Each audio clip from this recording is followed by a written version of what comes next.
2 साल में कर दिया कमाल बारे भैया भजन लाल। जिनको पता नहीं कि मिर्ची ऐसे लगती है कि ऐसे लगती है, वो गांव की और खेती की बात करते हैं। कांग्रेस ने तो कभी दिया नहीं। कांग्रेस खेत नहीं जानती, गांव नहीं जानती, गलियां नहीं जानती। राहुल बाबा कभी खेतों में गए हो क्या? अरे जिनने खेत नहीं देखे, गांव नहीं देखे, गांव की गलियां नहीं देखी, खेत नहीं देखे, खेत की पगडंडियां नहीं देखी, कीचड़ नहीं देखी, धूल नहीं देखी, जिनको ये पता नहीं कि आलू जमीन में नीचे होता है कि ऊपर लगता है, कहते हैं गुड़ कहां लगता है, ये आता कहां से है।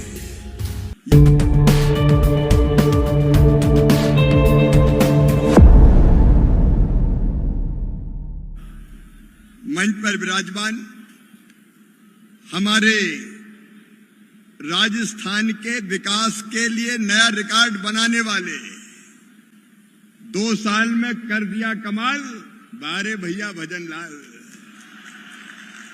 राजस्थान के किसान भाइयों, गांव में रहने वाले बहनों और भाइयों, राजस्थान की 1216 सड़कों के लिए 2089 करोड़ रुपए की सौगात लेकर आया हूं, जो माननीय मुख्यमंत्री जी को मैंने भेंट की है। लेकिन ये कोई एहसान नहीं है, ये तो जनता का हक है, अधिकार है। तेरा तुझको अर्पण क्या लागे मेरा, ये तो सब जनता का है। लेकिन जब यहां आए तो पगड़ी बांध के सम्मान किया गया, और अपने देश में पगड़ी से बड़ा सम्मान कोई और दूसरा होता नहीं है। मेरे मन में केवल यही भाव है, राजस्थान के बहनों और भाइयों, नागौर के बहनों और भाइयों, इस पगड़ी का मान, आपका सम्मान और किसानों की शान कभी जाने नहीं दूंगा, कभी जाने नहीं दूंगा। प्रधानमंत्री जी के नेतृत्व में एक नए भारत का उदय हो रहा है, एक वैभवशाली भारत, एक गौरवशाली भारत, एक संपन्न भारत, एक समृद्ध भारत, एक शक्तिशाली भारत, एक विकसित भारत, एक आत्मनिर्भर भारत। और उसमें प्रधानमंत्री जी ने मुझे जिम्मेदारी दी है किसानों की सेवा। हमारे शास्त्रों में कहा गया है कि अन्न ही ब्रह्म है, लेकिन अन्न पैदा कौन करता है? किसान। अन्न ब्रह्म है तो मेरे लिए किसान ब्रह्मा, विष्णु और महेश तीनों है, और किसानों की सेवा मेरे लिए भगवान की पूजा है। अगर मैं कहता हूं तो अंतर आत्मा से कहता हूं, ये अन्नदाता किसान दिन और रात मेहनत करता है, खून और पसीना एक करता है, अकेला मेहनत नहीं करता, पूरा परिवार मेहनत करता है। ये गर्मी में धूप में तपता है, ये बरसात में भीगता है, ये ठंड में ठिठुरता है, लेकिन पूरे हिंदुस्तान के अन्न के भंडार भरता है। मैं इसको बारंबार प्रणाम करता हूं, इस संकल्प के साथ कि किसान भाइयों, प्रधानमंत्री नरेंद्र मोदी जी के नेतृत्व में हमारा संकल्प है खेती को हर हालत में फायदे का धंधा बनाना, और इसके लिए 6 सूत्री रणनीति हमारी। एक, किसानों का उत्पादन बढ़ाना। मैं राजस्थान के किसानों को भी बधाई देना चाहता हूं, तेजी से फसलों का उत्पादन यहां बढ़ाने का काम हो रहा है। नए नए बीज जो ज्यादा उपज दे, जो विपरीत जलवायु के आने वाले रोगों का मुकाबला करने की क्षमता रखे, उनके निर्माण का काम कर रहा है। उत्पादन की लागत घटाने का भी काम करता हूं। मैं मुख्यमंत्री जी आपको धन्यवाद देता हूं।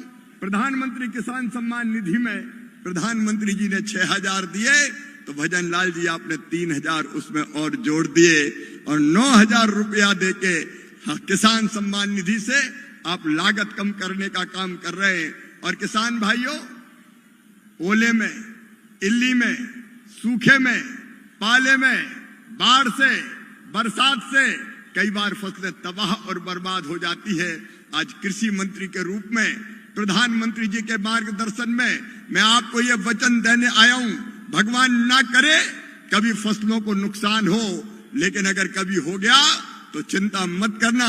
डॉक्टर किरोड़ी लाल जी बता रहे थे 6,000 करोड़ रुपया फसल बीमा योजना के पिछले वर्षों में 2 ही साल में। और वैसे अगर आप देखा जाए तो केवल 6,000 करोड़ नहीं, मुख्यमंत्री जी के नेतृत्व में, प्रधानमंत्री जी के नेतृत्व में, मुख्यमंत्री जी के साथ हमने अकेले राजस्थान को लगभग 29,000 करोड़ रुपए की राशि देने का काम किया है। और आज मैं फिर ये कहने आया हूं कि प्रधानमंत्री फसल बीमा योजना में जहां जहां जो कमियां थी उन कमियों को दूर करने का प्रयास कर रहे हैं। कई बार बीमा कंपनियां बहुत देर करती थी क्लेम देने में। अब हमने तय किया है माननीय मुख्यमंत्री जी, बीमा कंपनी अगर देर करेगी क्लेम सेटल होने के 21 दिन के बाद एक दिन भी देर बीमा कंपनियों ने की तो 12% ब्याज किसान को देना पड़ेगा। यह नहीं है कि किसान का पैसा रख के चले जाएं।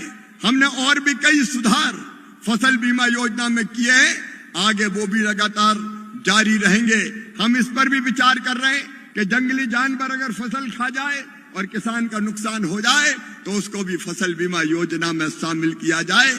किसान परेशान हो जाता है अगर फसल का नुकसान होता है तो, और किसान को उत्पादन का ठीक दाम देने के लिए मुझे कहते हुए प्रसन्नता है, हमने प्रधानमंत्री जी के नेतृत्व में लगभग एमएसपी 2 गुना की है। अभी भी इस साल राजस्थान की सरकार ने कहा मूंग खरीदना है 3,05,000 मीट्रिक टन, लगभग 2,680 करोड़ रुपए की। ये केंद्र सरकार ने खरीदने की अनुमति दी। मूंगफली इतनी अच्छी होती है, अद्भुत है राजस्थान की मूंगफली। 5,54,000 मीट्रिक टन मूंगफली खरीदने का काम भी होगा। सोयाबीन भी हम 2,65,000 मीट्रिक टन खरीदने का काम कर रहे हैं। और माननीय मुख्यमंत्री जी विपुल और बम्पर उत्पादन किया है। जब जरूरत पड़ेगी, कृषि मंत्री जी भी बैठे हैं, भारत सरकार उचित दाम देने में, एमएसपी में, खरीदी में कोई कसर नहीं छोड़ेगी। किसान भाइयों, आपके पसीने की पूरी कीमत देना है ताकि आप फायदे की खेती कर सकें। लेकिन आज मैं एक निवेदन और करना चाहता हूं। एक नया बिल, एक नया कानून, एक नई योजना बनी है, विकसित भारत जी राम जी योजना। जी राम जी, अब ये योजना क्या है? कांग्रेस के लोग बड़े परेशान हैं, आलोचना कर रहे हैं, गड़बड़ हो गई, लोगों का रोजगार छिन जाएगा। किसान भाइयों और मजदूर भाइयों, मैं ग्रामीण विकास मंत्री भी हूं। आज मैं ये कहने और निवेदन करने आया हूं, ये योजना इतनी बेहतर योजना प्रधानमंत्री जी ने बनाई है कि ये भारत के गांव का कायाकल्प करके रख देगी। मजदूरों का भी कल्याण और किसानों का भी ध्यान, दोनों इसमें रखा गया है। पहली चीज, अभी तक मजदूरों को इस योजना में केवल 100 दिन का रोजगार मिलता था। अब वो 100 दिन का रोजगार बढ़ा के 125 दिन, 125 दिन कर दिया गया है। अब 125 दिन किसानों को, मजदूरों को मजदूरी दी जाएगी। जी राम जी, घटाई नहीं है। ये मजदूरों को डराने की कोशिश कर रहे हैं, साजिश रच रहे हैं, भ्रम फैलाने की। लेकिन 100 दिन के बजाय 125 दिन। और ये मामा ऐसे ही नहीं कह रहा, इसके लिए पैसा भी आदरणीय मुख्यमंत्री जी और किरोड़ी लाल जी हमने बढ़ाए। अभी तक 88,000 करोड़ रुपया केवल मनरेगा का बजट होता था। कांग्रेस ने तो 40,000 करोड़ से ज्यादा कभी खर्च नहीं किए। ये नरेंद्र मोदी जी है जिनने 1,11,000 करोड़ रुपया तक हर साल देने का काम किया। लेकिन अब इस साल जो प्रस्तावित बजट है वो है 1,51,282 करोड़ रुपया। 1,51,282 करोड़ रुपया। कांग्रेस ने तो कभी दिया नहीं। कांग्रेस खेत नहीं जानती, गांव नहीं जानती, गलियां नहीं जानती। राहुल बाबा कभी खेतों में गए हो क्या? अरे जिनने खेत नहीं देखे, गांव नहीं देखे, गांव की गलियां नहीं देखी, खेत नहीं देखे, खेत की पगडंडियां नहीं देखी, कीचड़ नहीं देखी, धूल नहीं देखी, जिनको पता नहीं कि मिर्ची ऐसे लगती है कि ऐसे लगती है, वो गांव की और खेती की बात करते हैं। जिनको यह पता नहीं कि आलू जमीन में नीचे होता है कि ऊपर लगता है, कहते हैं गुड़ कहां लगता है, ये आता कहां से है। ये खेती की बात करेंगे। किसान भाइयों, हमने इस योजना में प्रावधान किया है 125 दिन रोजगार के साथ साथ जब 1,51,282 करोड़ रुपया का प्रावधान किया है, तो मुझे आप बताओ गांव का विकास होना चाहिए कि नहीं इससे?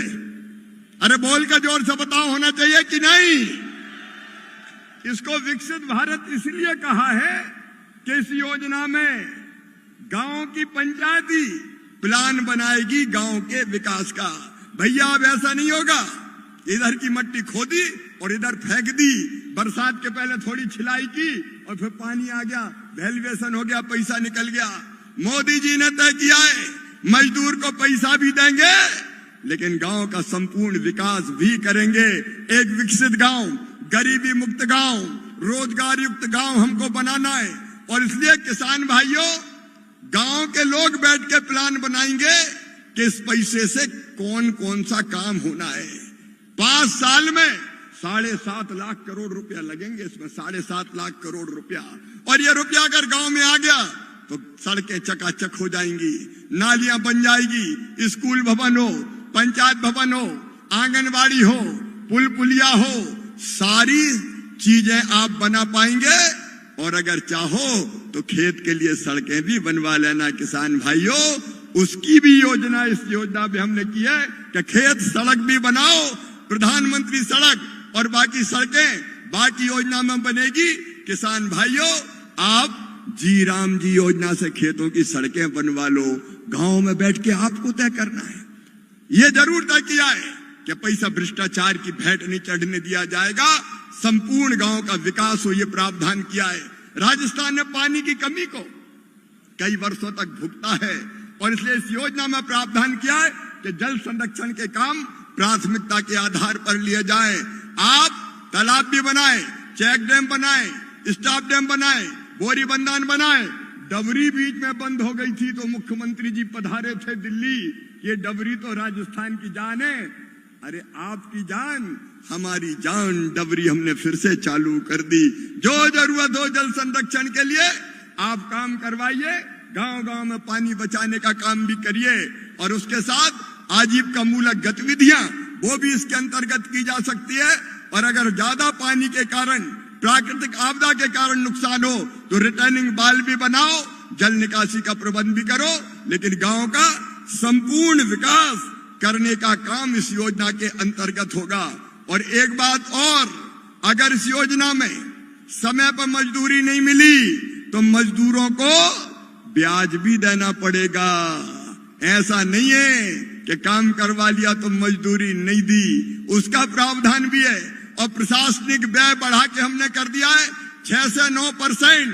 रोजगार सहायक, पंचायत सचिव, मैट, टेक्निकल स्टाफ, इनको तनख्वाह मिलती रहे, इसलिए हमने 6% से बढ़ा के 9% प्रशासनिक व्यय किया है। मतलब एक साल में 13,000 करोड़ रुपया केवल इसके लिए इस योजना में रखा है।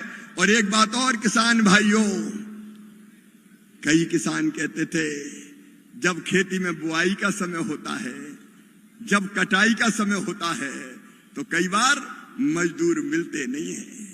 इस योजना में यह प्रावधान किया है कि 125 दिन की मजदूरी देंगे, लेकिन तब जब बुआई का काम हो, कटाई का काम हो, खेती का सीजन हो और तब जब खेत में मजदूर भाई बहनों की जरूरत हो तो मुख्यमंत्री जी आप इस योजना को स्थगित कर सकेंगे, जो राज्य शासन तय करेगा कि ये बुआई का समय, ये 1 महीना, अब इसमें मजदूरी का काम नहीं, इसका काम नहीं होगा जी राम जी योजना का। अब खेतों में कटाई और बुआई का काम होगा। तो किसान भाइयों, कटाई और बुआई के लिए भी इधर उधर भटकना नहीं पड़ेगा। आपको ये सुविधा देने का भी काम किया है। ये योजना विकास के लिए भी है, ये योजना मजदूर के लिए भी है और ये योजना किसानों के लिए भी है। अब मुझे बताओ, योजना अच्छी है कि बुरी है? अरे पीछे तक जोर से बताओ, अच्छी है कि बुरी है? अब कांग्रेस रो रही है, आंदोलन करेंगे, आंदोलन करेंगे, आंदोलन करेंगे। पहले करी थी SIR, वोट चोरी, वोट चोरी। अरे वोट चोरी कहीं होती है? तुम्हारे पांव के नीचे जमीन ही नहीं है तो तुम्हें वोट मिलेंगे कहां से? हाँ, ये बात पक्की है, SIR में सही वोटर की जांच होगी। और अगर कोई ऐसा नागरिक रह रहा है जो भारत का नागरिक नहीं है, जो विदेश से आया है, बांग्लादेश से आया है, हमारा देश कोई धर्मशाला है क्या? जिसकी मर्जी आई आया और रह लिया। भारतीय जनता पार्टी का और इस सरकार का साफ कहना है कि कोई विदेशी घुसपैठिया अगर इस धरती पर घुसा होगा तो देश के बाहर निकाल दिया जाएगा, वोटर लिस्ट में उसका नाम नहीं होगा किसी भी कीमत पर। अब ये लोग, विपक्ष के लोग कुछ भी कहें, हमें उसकी चिंता नहीं है। मैं तो आज आपको ये निवेदन करने आया हूं कि हर योजना प्रधानमंत्री जी की आपकी भलाई, कल्याण और विकास के लिए है। अभी हम 2 कानून और अगले सत्र तक लाने वाले हैं। एक कानून है सीड एक्ट, मतलब बीज का कानून। कई बार कंपनियां महंगा बीज बेच देती है, बीज खराब हो जाता है, निकलता है, बीज उगता नहीं है, किसान ठगा सा महसूस करता है। और उसमें कांग्रेस की सरकारों ने कोई प्रावधान दंड का रखा नहीं था। किसान भाइयों, जो किसान को ठगेंगे वो बचेंगे नहीं, कड़ा दंड पाएंगे। कड़े दंड का कानून हम लेके आने वाले हैं ताकि बेईमान कंपनियों को हम कंट्रोल में रख सकें और दामों पर भी काबू रख सकें।